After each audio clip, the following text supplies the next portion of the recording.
সরকার ও আদালত আওয়ামী লীগকে নিষিদ্ধ না করলে দলটির নির্বাচনে অংশগ্রহণে কোনো বাধা নেই, এমন মন্তব্য করেছেন প্রধান নির্বাচন কমিশনার এএমএম নাসির উদ্দিন।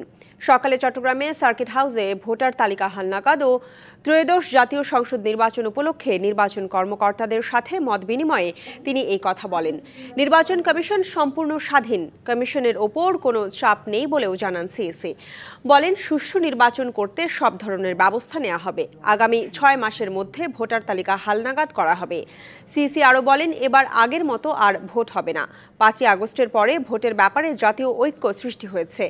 91-96 এর মতো নির্বাচন অনুষ্ঠিত হবে বলেও আশা করেন তিনি। আওয়ামী লীগ আমাদের এখানে একটা রেজিস্টার্ড দল, এটা আমাদের বিধিবিধান অনুযায়ী এটা রেজিস্টার্ড দল। সরকার যদি কোনো দলকে নিষিদ্ধ ঘোষণা না করে, তাদের রেজিস্ট্রেশন তো আমরা বাদে করতে পারি না। এটা রাজনৈতিক সিদ্ধান্ত অথবা কোর্টের সিদ্ধান্ত, এই দুইটার একটা হতে হবে।